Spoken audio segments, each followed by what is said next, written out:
All right, I'm Jackson. Welcome back to episode 3 of the debate wheel. I have a ton of topics preloaded on this spinning wheel, all relating to Lego Star Wars specifically, and we'll find out which one I'm going to talk about today. So let's spin it.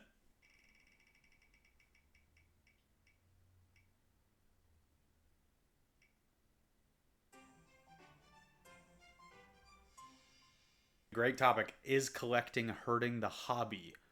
And I think that really depends on what your definition of collecting is. To me, collecting is going to mean something very different to whoever's watching this, or to other people in the scene, or to other creators, or to a 9-year-old child versus a 45-year-old businessman. So to me, I like to have a distinct difference between collecting and investing. And to me, those are different because I think investing is the money is the bigger driver than the joy of having the sets. I don't do any sort of Lego investing. I think sometimes it's cool to know that you have some sets or some minifigs or some pieces that have gone up in value since you bought it. But for me, once I buy a set, it's open. I'm building it when I have the space to display it. I'm playing with the minifigures. I'm moving them around. I'm customizing stuff. I'm changing things out, keeping a pristine set. Pure, a lot of people throw around the term purist in the form of Lego community. I'm definitely not a purist. I like changing stuff. I don't keep every set exactly how it was intended from Lego. But investors, there's definitely tons of investors out there, and they can play a big role that I can appreciate. And then there's definitely some people out there who I don't appreciate the way they invest. The secondary market within the Lego space is extremely important, right? Lego has found a way to combat scalping to an extent where for the years that the set is available, if you buy it, you get it. So there's no limited quantity drop from the jump, except with very rare exceptions like GWPs or something like that. But when they release, when they release Duel and Pridia, if you wanted it for the years that it was out, you could go to Lego's website and buy it. There was no scalping. Even if it was pulled off shelves, even if someone went and bought all of the ones out at Target, you could always buy it online at retail price. And so that combats some of the day one scalping mentality that I think a lot of investors who are actually scalpers can try and take advantage of. So there is sort of a legitimate way you can invest with Lego that isn't just scalping masquerading as, oh, I'm an entrepreneur with a business. And so investing is buying the sets, and then when they retire, they go up in value, and then you're good. You make money by selling the sets after they've retired. And having a secondary market is huge for the hobby. I buy tons of sets on the secondary market. I buy old retired sets on eBay that I find that maybe I missed somehow that year, or that you didn't want at the time and now I want it now because there's new figures out. And buying sets on the secondary market, whether that's used, whether that's sealed in box still, is important. Otherwise, anyone new to Star Wars Lego right now, again, Star Wars specific, but anyone new to Lego would only have the option to buy the sets currently on shelves. And so say you really wanted a turbo tank, you watch Star Wars, oh my god, turbo tanks are so cool, I want to get a Lego one, and you see the one that's available now, and then you see the one available from 6 years ago, and you think, that one is way cooler, I'd rather have that one. There's a secondary market where you can buy it. Now, the secondary market sort of veers into scalping or preying on the shortness of it. The price is dictated by the market, I understand that, but something we've saw very recently was Gingerbread AT-AT. This thing dropped, I feel like maybe October, November, right before Christmas time, and everybody wanted it. Of course, it's a great holiday piece. It dropped right before the holidays. Everyone wanted to get their hands on it. It's like $60 at Lego. They're planning to sell it. It's not set to retire for another year or something like that, I think, right now. So plenty of time to get it. But if you wanted it before the holidays, your time was a little crunched. And so what happened was the $60 set was tons of people went to buy it. And then Lego sold out. They had to start back ordering sets. You'll get your set eventually, but you might not get it in time for Christmas. So now the secondary market exploded with these guys going for $250, $350 because people wanted to get them before Christmas. And what I find dumb about that is the set was still available, it's just back order. I understand you wouldn't have it in time to display it as a holiday piece, but is the $60 set worth $250 when you could just wait, display it next year? why pay 4 times the price for that set? That is not worth 4 times the price of the set, especially when you can pretty much guarantee that you can still get it just after the holidays. And so that blew up. That also started a huge backlash of people who aren't in the Lego space, don't care about the Lego community.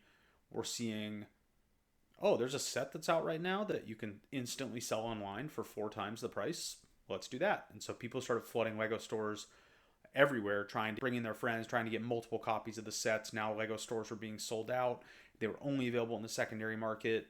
It was a complete nightmare. But that, again, is sort of an anomaly within the Lego space, because usually you can buy the set, the retirement dates are announced well in advance if you wanted to set or not, and then there's still sets available. Like the fact you can still find sealed Cloud City Lego sets goes to show that you can pretty much find any set still sealed on the secondary market. Now, the supply will be lower, you might have to pay a higher price, but I think people who have respect for the community and invest and provide that service of the secondary market as their form of collecting is great. I've taken advantage of that multiple times. Here's a good example.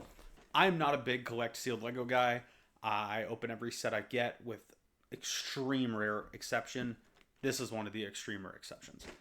I bought this on the secondary market. This was sealed 7256 Anakin's Jedi Interceptor.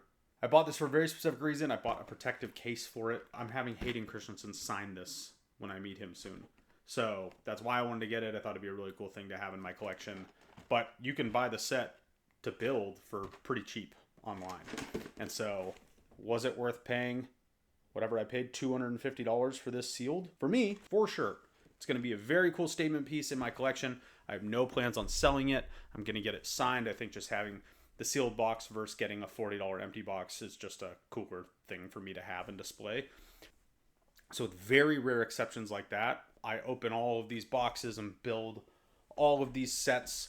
I have a backlog of sets to still build, but those are just waiting shelf space. The moment there's shelf space and I can clear up some of this stuff, they're all getting built. I'm not keeping anything sealed. But that's just how I enjoy the hobby, right? That's my form of collecting, is collecting the sets and building them, versus there's people who collect all the sets sealed. I don't get much joy at looking at the sealed box with the Lego set still inside. I want to get it out and play with the Lego set. But I think it's sort of to each their own how they collect within the hobby space of Lego. Now, I do think some of that is taken a little overboard. I am by far not the person who wants to collect every Lego Star Wars set that exists. There's sets I really dislike, I'm not buying them. So I think sometimes people get caught up in, well, if you're going to have a collection, you need to have the best collection, or you need to pick a niche within the collection to have, right? Oh, you really like X-Wings? Your collection better have every single X-Wing, or else it's a fraudulent collection. And I think the collector side of this hobby sort of feeds off each other and is in this silent competition with each other. That's really dumb to me. Don't do that. Collect what you want to collect. Multiples of sets if you really love it so much, and display a whole wall of TIE fighters behind you. It's all good. Do what you want to do. I think people take a very hardline approach when it comes to collecting, right? Either you're a diehard sealed collector, or you're a diehard investor, or you're a diehard open the box and play with them. And I think most people's middle grounds is probably somewhere in between all three of those things. But I don't think collecting is hurting the hobby at all. I think what's probably going to happen is that there's a huge push about it on social media right now. So people hear that collecting Lego is a better investment than collecting gold. That's a rumor that's around all the time, right? Lego sets appreciate in value faster than gold does. So if you were going to invest in a stock market or in the gold, you should instead just buy sealed Lego sets. That, maybe some of the numbers work out for that. That still is probably pretty hit or miss. But one of the bigger things about that is storage, right? You have to store these sets. Storing them takes up a ton of space. Storing them, you have to keep them in good condition to retain that value. There's a lot of nitpicky stuff you have to do when you're investing in sealed Lego sets that, to me, is just not worth even remotely the time to do all of that. And so I think there's a big push right now. It's like how there was a resurgence with Pokemon cards, where people saw there's value to be made, so they jumped into it from a business standpoint instead of from the consumer, hobbyist, enjoyer side of it. And I think once that reality sets in for some people, or somebody probably bought 20 of these things, hoping the value's going to go up. It's going to retire soon. Somebody is going to realize sitting on all of that and keeping it in good condition and doing whatever, one's going to get damaged and there goes part of your investment, or the value doesn't go up quick enough. I think a lot of these investors are going to liquidate a lot of their stock and just put it up for the market as the market settles down to a more fair value. So I think we're in a bit of a bubble with Lego. Investing and collecting in general, people are making YouTube accounts and Instagram accounts and TikToks and stuff just to flex their giant collections they have, and then that feeds into other people who then are going into debt to try and match that collection and buy 6 UCS sets they didn't have before and spending $3,000. The competition side of collecting is definitely there in Lego. I think that's a problem. I think that can be hurting it, the competitive collecting aspect, and then the sort of scalping or the investing with bad intentions aspect of it. But as pure collectors, I love seeing other people's Lego collections. I think everyone collects this hobby so differently.